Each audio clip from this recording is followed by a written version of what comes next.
범인을 찾았지만 끝나지 않은 사건. 화성 연쇄살인 사건. 2019년 대한민국. 경찰은 한 남자를 지목합니다.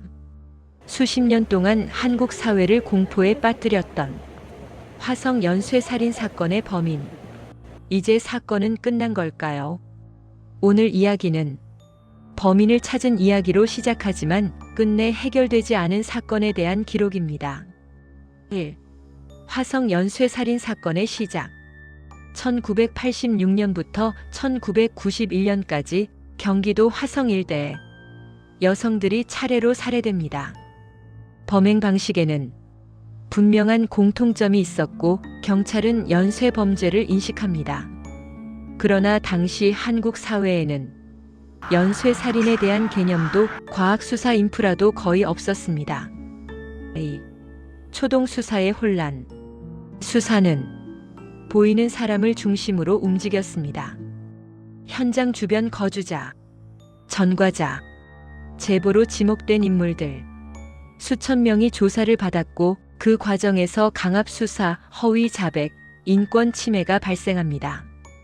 이 시점에서 사건은 이미 흔들리기 시작합니다.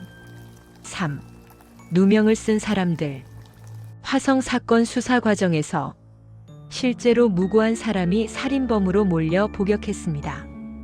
그는 나중에 무죄가 밝혀졌지만 그 시간은 돌아오지 않았습니다. 이 장면은 20화에서 꼭 짚고 가야 해. 이 사건은 범인을 찾기 전에 이미 한 사람의 인생을 파괴했다. 4. 공소시효라는 시간의 벽. 1990년대 후반 화성 연쇄살인 사건은 차례로 공소시효가 만료됩니다. 법적으로 더 이상 처벌할 수 없는 사건이 됩니다. 사건은 기록으로만 남게 됩니다. 5. 2019년 다시 열린 기록. 2019년 DNA 기술의 발전으로 과거 증거물이 재분석됩니다. 그 결과 한 남자의 DNA가 여러 사건과 일치합니다. 그의 이름은 이춘재. 6. 이춘재의 자백. 이춘재는 화성 사건을 포함해 다수의 범행을 자백합니다. 경찰은 자백의 신빙성을 검토하고 사건 흐름과의 일치성을 발표합니다. 언론은 말합니다. 화성 연쇄살인 사건 33년 만에 해결.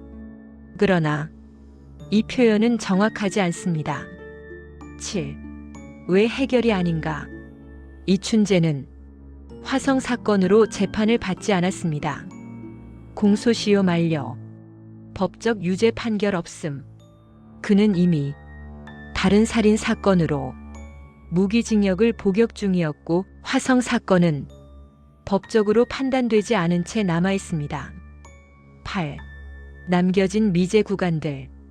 화성 연쇄살인 사건에는 여전히 논쟁이 남아 있습니다. 모든 사건이 동일 범인인가? 일부 사건은 다른 범죄인가? 자백과 증거가 완전히 일치하는가? 특히 초기 사건 일부는 지금도 명확히 정리되지 않았습니다. 9. 수사 실패의 구조. 이 사건에서 가장 중요한 질문은 이겁니다. 왜 이렇게 오랫동안 범인을 특정하지 못했는가? 이유는 분명합니다.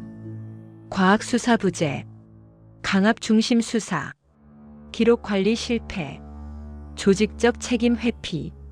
범죄보다 수사가 더 낙후돼 있던 시대였습니다. 10. 피해자들은 어디에 있었는가? 사건이 범인 중심으로 재조명되면서 피해자들은 다시 주변으로 밀려났습니다. 그들의 삶, 그들의 이름, 그들의 가족은 충분히 말해지지 않았습니다. 11. 진실과 정의의 간극. 범인을 특정하는 것과 정의가 실현되는 것은 같은 말이 아닙니다. 화성 사건은 이 간극을 가장 분명하게 보여줍니다. 12. 한국 사회가 얻은 것과 잃은 것. 이 사건 이후 한국의 수사 시스템은 분명 발전했습니다.